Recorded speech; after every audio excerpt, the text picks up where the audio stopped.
When did it all go wrong for this Hall of Famer? Don Drysdale had big plans for his golden years, but his big league lifestyle caught up with him when he was just 56. It's no mystery why the fiery Don Drysdale had the nickname Big D. At 6'6" and 200 pounds, Drysdale was an imposing figure both on the field and off. On the mound, it didn't take much to make him mad. Anything from looking at him the wrong way to digging in the batter's box would earn you some Big D chin music. I did because I had a rule, Steve, and I just believed that I had to protect my players. Right. And I had a very basic rule. If one of my players goes down, two of yours go down. If two go down, four go down. If three go down, we go on down the line, you know. And I've always said, it doesn't take a Rhodes Scholar to figure that out. And Don didn't discriminate. Whether you were a future Hall of Famer or a wet behind-the-ears rookie just called up from the farm team, you had better get ready to dive out of the way. Nothing illustrates this better than when the Giants' great Willie Mays, who was probably the best center fielder of all time, came up to bat against Drysdale and the Dodgers. Baseball, and Big D put the next pitch high and tight, hitting Mays squarely in the back of the neck. Once again, the unwritten rules of baseball had been broken and someone had to pay the price. And since Don grew up playing baseball, he knew all of the unwritten rules, but nothing irritated him more than a player who hit a homer off of him and then ran around the bases too slowly, or too quickly for that matter. And God help you if you stood for even a split second at the plate and watched that ball fly out of the park. That would definitely earn you a fastball at your head in your next at-bat, and probably the at-bat after that, too. But Don's famous temper wasn't just confined to the mound. Although by all accounts, Don was the nicest guy in the world about 99% of the time, it was the other 1% that you really had to watch out for. For starters, Don was a very private person, or to put it more accurately, he was as private a person as you could be when he was one of the most recognizable people in all of sports. Especially when you lived in Los Angeles, a town where spotting famous athletes and celebrities was a frequent occurrence, and the residents were not shy about interacting or asking for an autograph. For Don, the constant attention from fans, while often appreciated, could be overwhelming, especially in personal settings, and one fan in particular was about to cross the line. It happened one night in 1978 when Drysdale, who had been retired almost 10 years at this point, was dining with his agent at the Musso and Frank Grill. This place was everything you think of when it comes to old school Hollywood, and despite opening in 1919, it's still going strong today. Now, while they ate their appetizers, Don noticed a woman at the bar who kept staring at him. Although being recognized in public was nothing new, especially in LA, there was just something about this woman's demeanor that Don just didn't like. He had forgotten all about the strange woman at the bar and was completely focused on his perfectly cooked dinner. Unfortunately, she hadn't forgot about him. Out of the corner of his eye, he saw her leave the bar and walk toward their table, except she was not exactly walking. She was doing that stagger shuffle do-si-do that people about 4 highballs deep into their evening tend to do. Don saw her coming out of the corner of his eye, and just as he took another bite out of his steak, before Don could even finish that bite, the woman, who was seriously slurring her words, said, "Hey, aren't you Sandy Koufax?" Don thought to himself, that's strike one. Drysdale, despite putting up great numbers with the Dodgers, was often overshadowed by Koufax's even better numbers. Of all the people she could have mistaken Don for, Sandy Koufax was at the top of that list. Gritting his teeth, Don did his best to remain cordial. "Close, ma'am. Sandy was the lefty. I'm Don Drysdale." The woman screamed with excitement, bent down and tried to hug Drysdale, but her aim was a bit off, and she accidentally knocked over Don's glass of wine. As he tried furiously to mop up the spill of Cabernet Sauvignon, Don thought to himself, that's strike two. Once again, Drysdale tried to be nice. "Ma'am, it's always great to meet a fan, but my friend and I would really like to get back to our dinner." Whatever she was hoping to hear, that wasn't it. She begins to scream at the top of her lungs about how Don is just another stuck-up jerk who doesn't care about the fans. She couldn't believe he didn't even have time to sign an autograph. "Ma'am, I'd be happy to sign an autograph if you'll let us finish our dinner afterward. Do you have a pen?" But instead of setting her purse down on the table to find the pen, she set it down on Don's plate, knocking his steak to the ground and smashing his lobster tail. That's when the famous Drysdale temper kicked in. He sprung to his feet and pushed her back in the general direction of the bar. The woman staggered, but remained on her feet, and then shuffled back towards the bar, cursing Don loudly and screaming about suing. By all accounts, there was nothing hurt except her ego. The damage had been done. When news of the incident spread, it caused a significant stir. Drysdale's fans and detractors alike debated his actions. Many were quick to defend him, citing his years of dealing with public attention and the pressure of being in the limelight. They argued that celebrities, even sports icons, deserve moments of privacy and that an intrusion, however well-meaning, can be frustrating. Others were less forgiving. Critics condemned Drysdale's action, labeling it as an overreach and an abuse of his physicality. Some argued that his stature as a public figure required him to exercise restraint, even in the face of perceived rudeness. The incident was a stark reminder that public personas can sometimes clash with private behaviors. But, as with most controversies, this one eventually died down. Don went back to his career as a baseball broadcaster, and the woman, I don't know, maybe went to AA? What do you think? Was Drysdale right to push the woman who had interrupted his dinner? Or is that just the price of fame and he should have handled it better?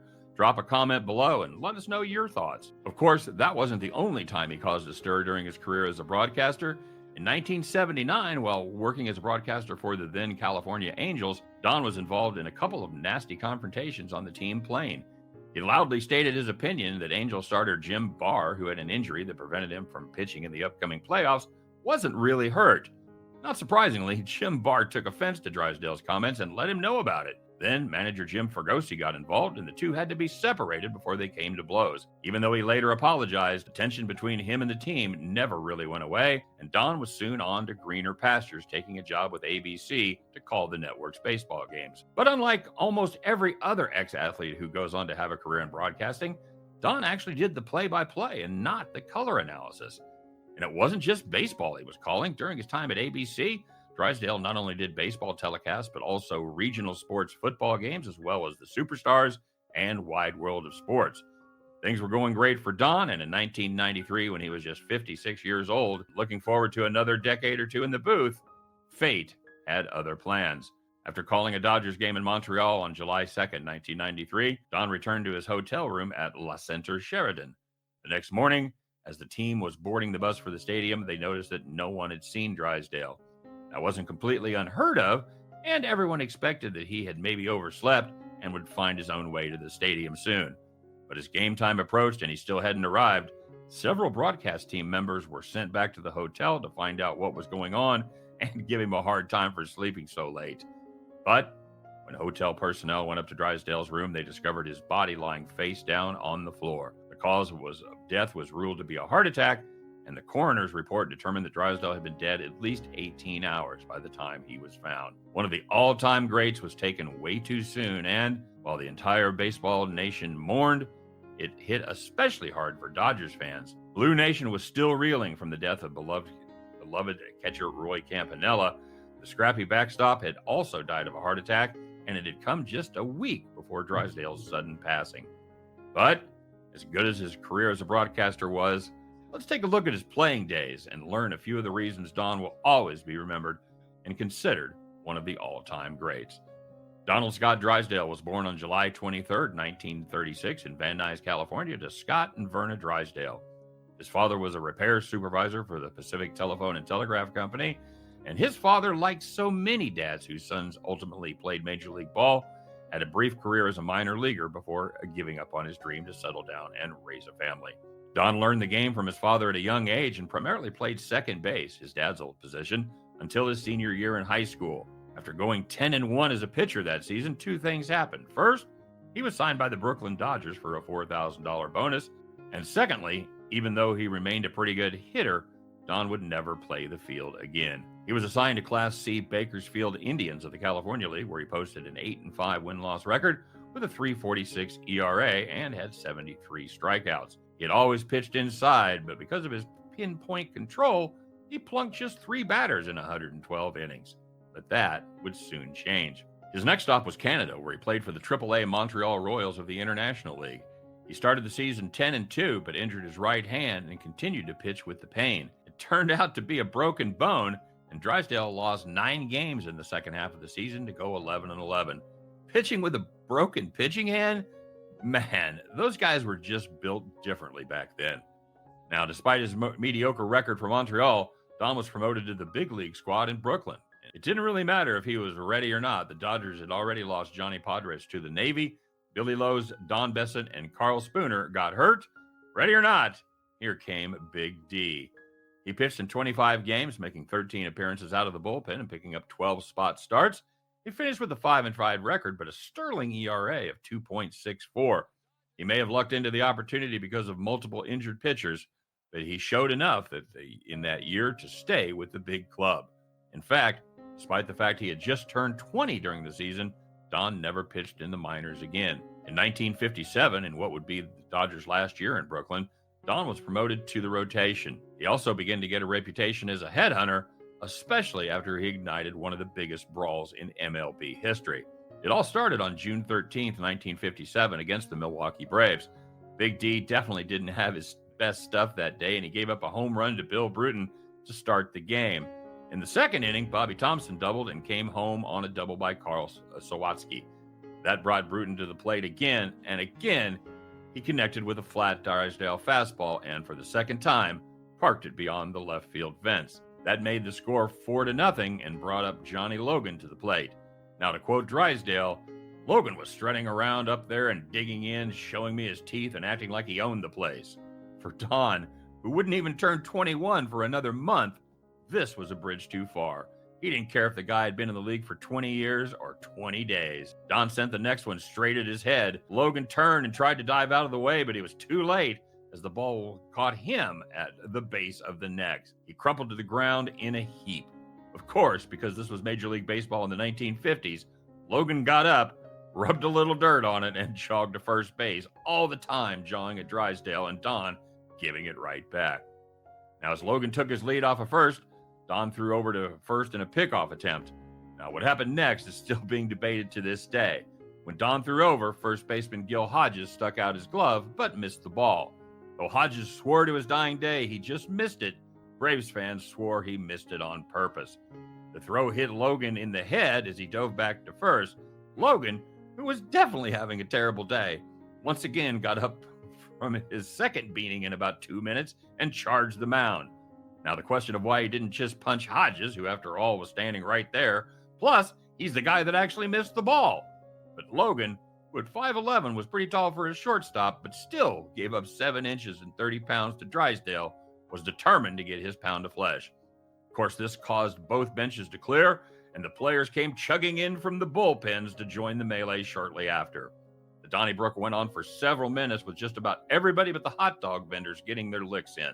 When the smoke cleared, Logan and Drysdale had been sent to the showers and the game eventually resumed, albeit with a lot more torn uniforms and scuffed caps.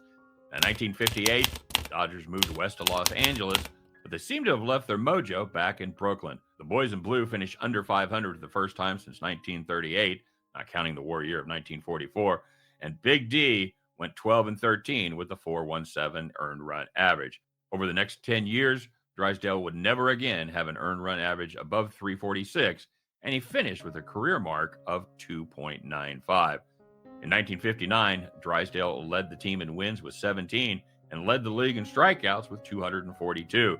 He also led the league in hit batsmen with 18. Drysdale also made the first of his 9 All-Star appearances that summer at Pittsburgh's Forbes Field. In 1959, the Dodgers closed out the season strong, winning 9 of 11 and overtaking the Giants and Braves to win the National League pennant.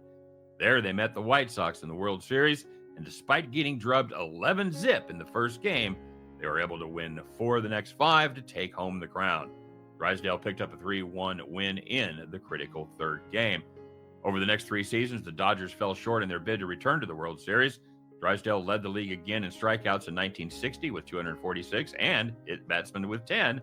The following year, he hit 20 batters, a career high, to lead the majors one more time. But 1962 was a special year for Don.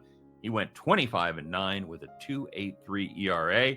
He also led the league in wins, starts with 41, and innings pitched with 314 1/3, as well as strikeouts with 232.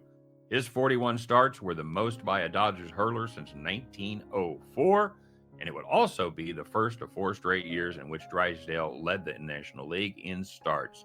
The Dodgers took down Mickey Mantle and the Yankees in 1963 to win another World Series title, and once again, Don pitched a terrific Game 3, outdueling Jim Bouton with a 3-hit shutout to give LA a 1-0 win. With Don and stellar lefty Sandy Koufax in the rotation, the the Dodgers were indeed formidable. They slumped again in 1964, but in 1965 they again won the pennant with Drysdale's 23 wins and Koufax's 26, accounting for more than half of their 97 wins. They dropped the first 2 games to the Twins in the World Series as Drysdale and Koufax were both shelled in their starts, but both rebounded. Don picked up the win in Game 4, and Koufax twirling a Game 7 gem as the Dodgers shut out the Twins to give Don his 3rd and final World Series ring. They won the pennant again in 1965, but were swept by the Orioles in the World Series. Despite posting his first losing record since 1958, Don pitched very well in Game 4, giving up just a single run on a homer by Frank Robinson. But Orioles starter Dave McNally was even better that day, and the Dodgers fell 1-0.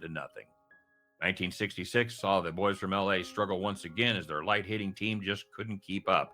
How bad were they? Well, Don hit 300 and led the team in average. Pretty good rule of thumb is if your pitcher is your best hitter, you're probably not winning the World Series. And the news didn't get any better for LA as Koufax was forced to retire with an arthritic elbow at the age of 30. With half of their dynamic duo gone, the Dodgers would never again reach the World Series in Don's career.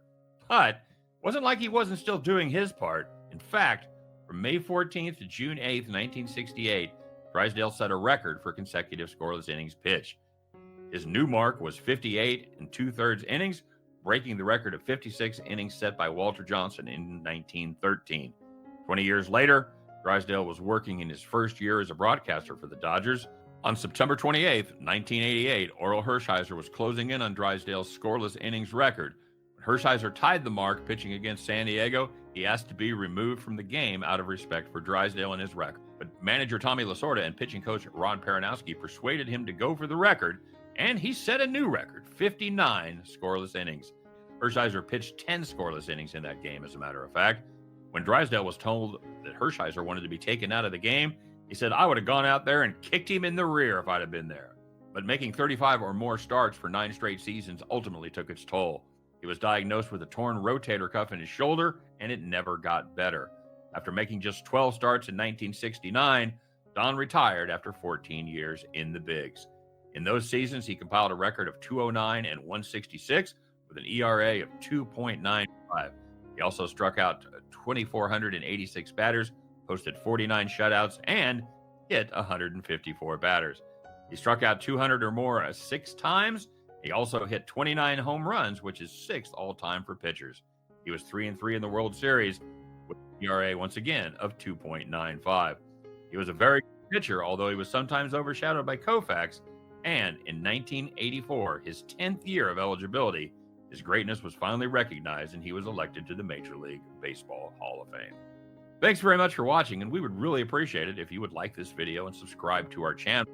And please drop us a comment and let us know if you remember Don either as a pitcher or as a broadcaster. He was truly one of the greats, and we would love to hear your memories.